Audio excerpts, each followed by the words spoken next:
Hello दोस्तों। तो आज आपका स्वागत है हमारे थ्री के सेकेंड वीडियो में। इससे पहले हम लोगों ने थ्री का फर्स्ट देखा था, अब थ्री का सेकेंड देखेंगे, पार्ट थ्री का सेकेंड पार्ट। हम लोगों ने इससे पहले डिस्कशन डिटेल में किया था। एक बार और रिवीजन कर लेते हैं कि जीएसटी रजिस्ट्रेशन क्या होता है और इसकी लिमिट क्या होती है। इसके बारे में हम लोगों ने डिटेल से देखा था। अब आगे हम लोग देखेंगे जो जीएसटी का रजिस्ट्रेशन होता है वो दो टाइप्स का होता है। पहला टाइप जो होता है वो कंपोजिशन से होता है और दूसरा रेगुलर। अब इन दोनों में डिफरेंस देखेंगे और देखेंगे कि गवर्नमेंट इसको कैसे अप्लाई करने के लिए क्या क्या डिटेल्स देती है, और क्या हो जाने पे यानी हमारी बिजनेस कितनी ग्रोथ हो जाने पे हम लोग कंपोजिशन में जा सकते हैं, और कितने ग्रोथ होने के बाद से हम लोग रेगुलर में जाते हैं। यानी हम लोग गवर्नमेंट्स की लिमिट्स को देखेंगे। तो यानी टोटल्स हम लोग अगर देखेंगे तो टाइप्स ऑफ रजिस्ट्रेशन दो टाइप्स का होता है। पहला होता है कंपोजिशन और दूसरा होता है रेगुलर। अब कंपोजिशन और रेगुलर होता क्या है, चलिए ये शुरू करते हैं। हम लोगों ने पढ़ा था जो ट्रेडर्स होते हैं यानी व्यापारी होते हैं। व्यापारी का मतलब वो लोग जो सामान खरीद के लेके आए, अपने शॉप में रखे, शॉप में रखने के बाद उन्होंने अपने सामान को बेच दिया, यानी ना तो उन्होंने उस सामान को बनाया, ना ही उसको होममेड किया। यानी होममेड का मतलब ना घर पे बनाया ना अपने शॉप पे बनाया, उसको सीधे परचेज करके लेके आते हैं और वो बेच देते हैं, तो वो लोग होते हैं व्यापारी। तो हम लोगों ने पढ़ा था कि अगर व्यापारी जो होता है अगर वो 40 लाख के एबव उसकी इनकम हो गई तो उसको अपने आप को जीएसटी में रजिस्टर्ड कराना पड़ेगा। बट अब इसकी स्टोरी क्या है, आइए ध्यान से यहाँ पे सुन लेते हैं। यानी अगर कोई ट्रेडर है तो ट्रेडर के लिए जो स्टोरी है वो इस तरह है। अगर कोई ट्रेडर्स जिसका ओवरऑल टर्नओवर 40 लाख के ऊपर जाता है, टर्नओवर का मतलब क्या होता है, टर्नओवर का मतलब होता है टोटल सेल। अब उस टोटल सेल में उस सामान की प्राइस और उसका जो प्रॉफिट होता है सबको जोड़ा जाता है। फॉर एग्जांपल टर्नओवर का मतलब थोड़ा समझ लेते हैं क्या होता है। टर्नओवर का मतलब ये हो गया जस्ट लाइक आपने एक 5 रुपए का बिस्किट खरीदा, और अगर आपने उस बिस्कुट को 6 रुपए में बेच दिया, तो उस बिस्किट को जो 6 रुपए में बेचा, ये 6 रुपया ही मेरा कहलाएगा टर्नओवर। यानी ओवरऑल हमारा टोटल जो हमारी बिक्री होती है वही कहलाता है टर्नओवर। यानी टर्नओवर में हमको ये नहीं देखा जाता सामान क्या था या उसको आपने कितने में खरीदा, क्या प्रॉफिट लेके बेच रहे हैं या क्या कर रहे हैं, उससे कुछ भी लेना देना नहीं है। आपने उस सामान को कितने में बेचा और इसी तरीके से आपने पूरे साल में टोटल कितना सामान सेल कर लिया, उसी को बोला जाता है टर्नओवर। यानी कि अगर कोई व्यापारी 40 लाख से ज्यादा का सामान बेच देता है तो उसको अब जीएसटी को रजिस्टर्ड कराना पड़ेगा, यानी अब उसे जाके जीएसटी को रजिस्ट्रेशन कराना पड़ेगा। अब वो जीएसटी में कौन सी जीएसटी ले सकता है, यानी कि उसके पास दो ऑप्शन है। पहला एक है कंपोजिशन, दूसरा है रेगुलर। कंपोजिशन की कैटेगरी क्या होती है समझते हैं।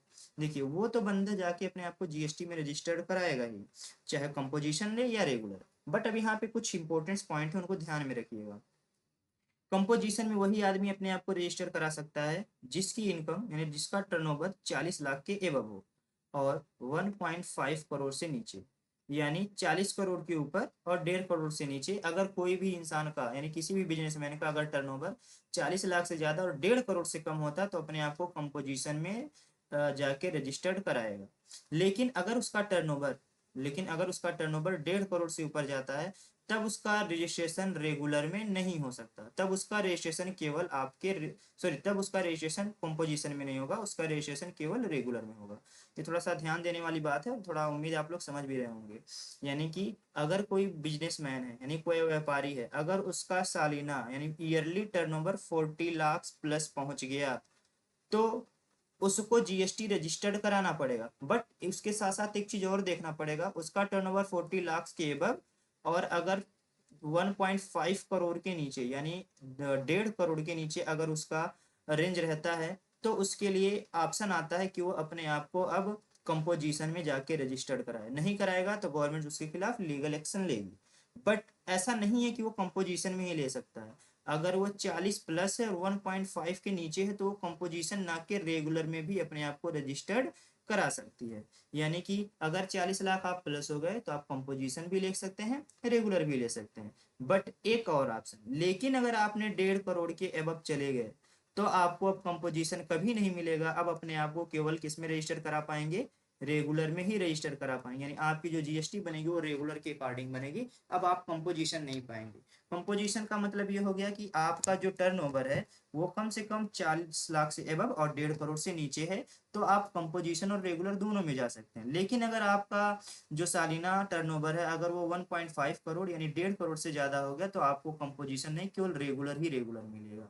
बट अब यहाँ पे ये भी बात आती है कि ज़्यादातर लोग अब रेगुलर कराते हैं या कंपोजिशन। यानी अगर देखा जाए तो आपका क्या टर्नओवर 40 के अबव गया तो हम गवर्नमेंट हमको दोनों ऑप्शन दे रही है। यानी मुझे ऑप्शन दे रही है कि आप कंपोजिशन कराइए और रेगुलर कराइए। लेकिन अगर आप 1.5 करोड़ के अबव चले जाएंगे तो कंपोजिशन का हमको कोई भी फायदा मतलब गवर्नमेंट हमको कंपोजिशन देगी ही नहीं।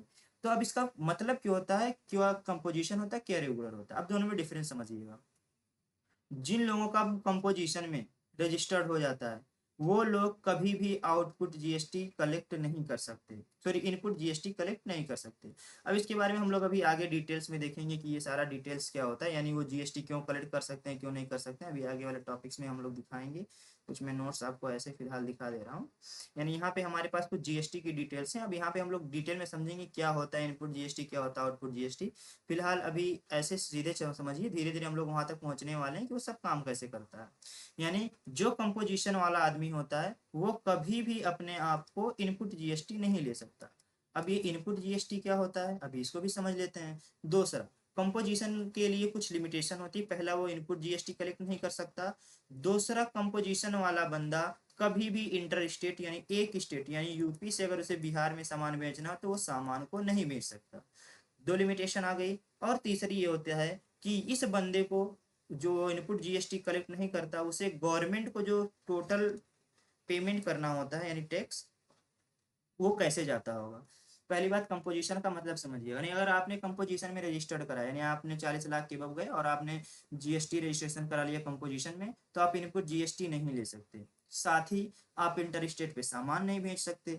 और तीसरी बात, आपको टोटल टर्नओवर का कुछ परसेंट फिक्स कर दिए जाएंगे जिसको आपको गवर्नमेंट को पेमेंट करना होगा। अब इसको थोड़ा सा सरल भाषा में पहले कंपोजिशन को एक रियल लाइफ में फेस करके देखते हैं ये एक्चुअल में काम कैसे करता है, तब आपको समझ में आ जाएगा कि ये अपना कंपोजिशन क्या होता है रेगुलर क्या होता है। चलिए शुरू करते हैं। पहली बात, हम लोगों ने कहा कि जो कंपोजिशन वाला होता है वो इनपुट जीएसटी नहीं ले पाता। अब इनपुट जीएसटी क्या होता है समझिएगा। जैसे मान के चलिए आपने कोई सामान 5 रुपए में खरीदा है तो इस पे आपने कुछ टैक्स दे के सामान खरीदा होगा। जब आप उस सामान पे जो टैक्स दिए होंगे उस टैक्स को कहेंगे आउटपुट। ठीक है।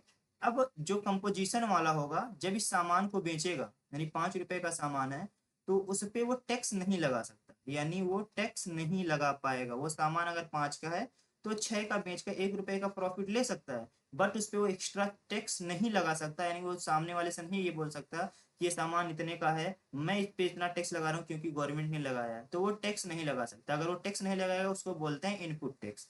यानी जब कोई आदमी सामान बेचते टाइम टैक्स लगाता है तो वो कहलाता है इनपुट टैक्स। यानी कि जो अगर कंपोजिशन वाला आदमी है वो कभी भी इनपुट टैक्स नहीं ले सकता। अब जब वो इनपुट टैक्स नहीं लेगा फिर भी उसे गवर्नमेंट को क्या करना है टैक्स फिल करना है। बात यहाँ ध्यान समझिएगा। यानी जो कंपोजिशन वाला आदमी है वो तो टैक्स नहीं ले सकता लेकिन उसे फ्यूचर में गवर्नमेंट को टैक्स फिल करना है। तो इसका प्रेशर भी सीधे उसी व्यापारी पे पड़ेगा क्योंकि उसने टैक्स तो सामने वाले से कलेक्ट नहीं किया और उल्टा उसे भी गवर्नमेंट को टैक्स देना भी है। यानी जो कंपोजिशन वाले टैक्स भरते हैं वो क्या करते हैं अपने प्रॉफिट यानी अपने टर्न ओवर का कुछ परसेंट क्या करते हैं एज अ टैक्स गवर्नमेंट को पे करते हैं और वो परसेंटेज कुछ भी हो सकता है उनके बिजनेस के अकॉर्डिंग। यानी ओवरऑल पहले सबसे ज्यादा अगर देखें व्यापारियों के लिए सबसे चिंताजनक बात जो है ये है कि वो सामने वाले से टैक्स नहीं ले सकते। अगर वो सामने वाले से टैक्स ले लेते तो वही टैक्स गवर्नमेंट को देते तो उनका प्रॉफिट सीधे सीधे बच जाता। लेकिन वो इस केस यानी कंपोजिशन वाले केस में टैक्स नहीं ले सकते बट गवर्नमेंट को उन्हें टैक्स देना है। अपने टोटल इनकम का कुछ परसेंट क्या होता है गवर्नमेंट को देना होता है। ये टैक्स दो टाइप्स के होते हैं, एक अपना होता है क्वार्टरली यानी हर 4 महीने पे और एक होता है ईयरली। तो ज्यादातर लोग अपना जो टैक्स फिल करते हैं कंपोजिशन वाले वो लोग ईयरली में करते हैं। उम्मीद है ये पहला आपको टॉपिक यानी पहला कंपोजिशन का एक बड़ी कमी आपको पता चली होगी कि कंपोजिशन में एक बहुत ही बड़ी कमी है। यानी आप टैक्स ले नहीं सकते उल्टा भी आपको गवर्नमेंट को टैक्स देना है। अगर आप सामने वाले से टैक्स लेते तो वही टैक्स आप गवर्नमेंट को दे देते तो आप क्या होते टैक्स से बच जाते। दूसरा चीज ये है कि आप एक स्टेट से दूसरे स्टेट में सामान को नहीं भेज सकते। यानी अगर आप हैं कंपोजिशन वाले तो आप यूपी के अगर रहने वाले हैं तो आप कभी महाराष्ट्र या किसी अन्य स्टेट में आप अपना सामान नहीं भेज पाएंगे। ये भी एक प्रॉब्लम है। तीसरा प्रॉब्लम इसका ये है कि यहाँ पे कौन कौन सा हो गया, पहला था हाँ आप इनपुट टैक्स नहीं ले सकते, और दूसरा आप किसी इंटर स्टेट पे अपना सामान नहीं भेज सकते हैं। और तीसरा पॉइंट इसकी ये सबसे बड़ी कमी है कि जो भी लोग ये इनपुट टैक्स वाले होते हैं उनसे, सॉरी, जो भी लोग कंपोजिशन वाले होते हैं उनसे कभी भी कोई बड़ा व्यापारी सामान नहीं खरीदता, क्योंकि जब भी बड़ा व्यापारी सामान खरीदेगा तो उनको जीएसटी बिल चाहिए। कौन सी बिल चाहिए? GST bill. और कंपोजिशन वाले कभी जीएसटी बिल जनरेट नहीं करेंगे, क्योंकि गवर्नमेंट उनसे कभी भी टैक्स नहीं लेता, तो वो बिल जनरेट नहीं कर पाएंगे। तो इसलिए बड़े व्यापारी भी इनसे सामान लेने से बचते हैं। तो ओवरऑल अगर देखा जाए तो आपके कंपोजिशन के बहुत ढेर सारे कमियां हैं, जिसकी वजह से ज़्यादातर लोग कभी अपने आप को कंपोजिशन में अप्लाई नहीं करवाते हैं, क्योंकि गवर्नमेंट ने दोनों ऑप्शन दे रखा है। यानी अगर आप 40 लाख के अबव गए तो आप कंपोजिशन में भी जा सकते हैं और रेगुलर में भी जा सकते हैं। तो लोग क्या सोचते हैं कि हम रेगुलर, सॉरी, कंपोजिशन में ना जाके हम रेगुलर में ही चलते हैं। क्यों? क्योंकि रेगुलर में जाने के बाद से आप एक स्टेट से दूसरे स्टेट में सामान बेच सकते हैं। तीसरी बात, आप क्या कर सकते हैं, आप इनपुट जीएसटी भी ले सकते हैं, और वही इनपुट जीएसटी आप गवर्नमेंट को फिल करेंगे तो आपको टैक्स भरने की चिंता नहीं होगी, यानी आपको ये सबसे बड़ी बचत हो जाएगी। और तीसरी बड़ी बात ये होगी कि आपसे बड़े बड़े व्यापारी भी सामान खरीद सकते हैं। इसलिए मैक्सिमम लोग जिनका भी टर्नओवर यानी व्यापारी है, अगर वो 40 लाख के अब जाता है तो वो सभी लोग ज्यादातर रेगुलर में ही अपने आप को रजिस्टर्ड कराते हैं। वो कंपोजिशन से बचते हैं, क्योंकि कंपोजिशन में बहुत ही ज्यादा फायदा नहीं, घाटे के अलावा फायदा नहीं है। लेकिन कुछ छोटे व्यापारी जो उस बड़े लेवल पे नहीं पहुंच पाते हैं तो वो लोग अपने आप को कंपोजिशन में रजिस्टर करा लेते हैं, क्योंकि थोड़ा कंपोजिशन का जो टैक्स फिलिंग है वो बहुत ही ईजी होता है। ओवरऑल टर्नओवर का कुछ परसेंट होता है, उसको गवर्नमेंट को दे दिया जाता है। लेकिन ज्यादातर लोग फिर भी अपने आप को रेगुलर में रजिस्टर्ड करा लेते हैं। उम्मीद है आपको ये बात समझ में आ गई होगी। अब छोटा सा शॉर्ट समरी बात कर लेते हैं। जो व्यापारी हैं यानी जो ट्रेडर्स हैं, ट्रेडर्स के लिए क्या बात होती है कि वो 40 लाख के अबव और 1.5 करोड़ के नीचे अगर हैं तो वो दो चीज में जा सकते हैं। पहला उनके पास है कंपोजिशन, और दूसरा उनके पास है रेगुलर। कंपोजिशन में कुछ लिमिटेशन है, इसलिए लोग इसको ना चूज करके ज्यादातर रेगुलर को चूज करते हैं।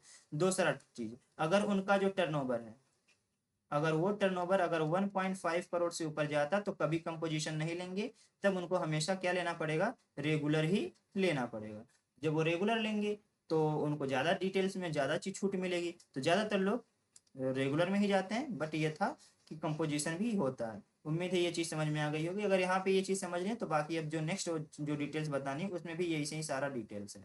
ये थे अपने व्यापारी के लिए। तो व्यापारियों के लिए बात ये समझ में आ गई होगी, 40 लाख के अबव तो उनको जीएसटी रजिस्टर कराना है, और रेगुलर या कंपोजिशन। लेकिन अगर वो 1.5 करोड़ से ऊपर जाते तो हमेशा वो अपने आप को रेगुलर में ही कराएंगे, उनके लिए मैंडेटरी हो गया कि वो रेगुलर में अपने आप को रजिस्टर्ड करा।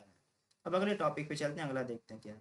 अगले में अब हमारा है सर्विस, यानी अगर कोई सर्विस प्रोवाइडर है तो उनके लिए ये लास्ट लिमिटेशन है 20 लाख। अगर कोई 20 लाख के अबव है तो अपने आप को रेगुलर में या कंपोजिशन में अपने आप को रजिस्टर करा सकता है। बट लेकिन अगर वो 50 लाख के अबव पहुंच गए तब उनके लिए अब कंपोजिशन खत्म हो गया। अब उनके लिए केवल कौन बचा, रेगुलर बचा। यानी बिजनेस, सॉरी, सेवा वाले यानी जो सर्विस प्रोवाइडर्स हैं उनके लिए हमेशा जीएसटी की जो रेंज होती है वो 20 लाख प्लस 20 लाख टू 50, यानी 20 से 50 लाख तक में वो दोनों में जा सकते हैं, रेगुलर और कंपोजिशन में।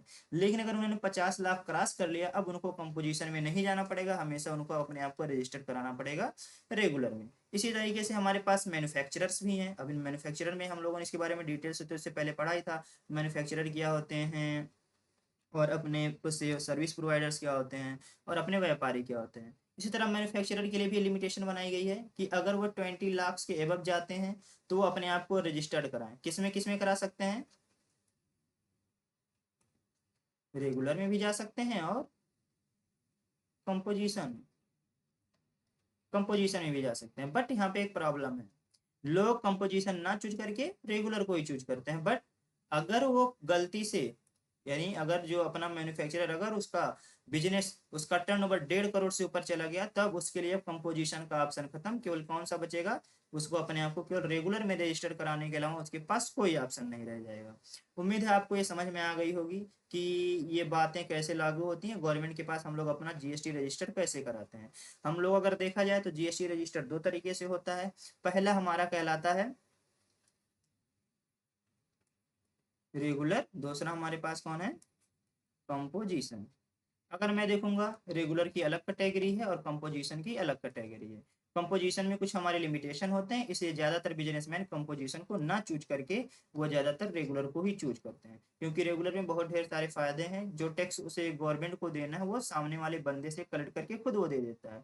वो दूसरे स्टेट में सामान को भी बेच सकता है। इस तरीके की बहुत सारे छूट मिलने की वजह से ज्यादातर लोग अपने आप को रेगुलर में ही रजिस्टर्ड कराते हैं। अलग अलग बिजनेस में अलग अलग तरीके से रजिस्टर्ड होता है। उम्मीद है आपको ये पूरी बात आज समझ में आ गई होगी। यहाँ पे मैं कुछ कुछ चीज़ों का धीरे धीरे थोड़ा स्क्रॉल किया हूँ, तो आप इसको रोक करके पॉज करके आप इसको अच्छा सा आपको बढ़िया सा आप नोट्स बना सकते हैं। इसमें आपका देखेंगे पूरा फुल डिटेल्स में सारी चीज़ें लिखी हुई हैं, और अगर आप चाहिए तो शॉर्ट समरी भी सामने आपके हैं, यहाँ से भी आप अपना वीडियो पॉज करके आप बढ़िया सा एक नोट्स बना सकते हैं। अब अगर हम लोग देखेंगे तो हमारा नेक्स्ट डे में हमारा चैप्टर स्टार्ट होगा 4। अगर हम लोग ओवरऑल देखें तो हम लोगों ने चैप्टर फर्स्ट, चैप्टर सेकेंड और हमारे पास चैप्टर थर्ड का 2 वीडियो बना है, फर्स्ट और सेकेंड। ये रहा हमारा आज का थर्ड का सेकेंड वीडियो, जो कि आज कंप्लीट हो गया। अब नेक्स्ट डे से हम लोगों का जो स्टार्ट होगा चैप्टर, उस चैप्टर का नाम है चैप्टर 4, जो कि बहुत ही VIMP है। अब हम लोग यहाँ पे पूरा फुल डिटेल्स में अब GST के बारे में देखना स्टार्ट करेंगे कि GST काम कैसे करता है, कैसे लगता है, सारा फुल डिटेल्स आने वाली नेक्स्ट वीडियो में देखेंगे। तब तक के लिए बने रहिए मेरे साथ। Thank you.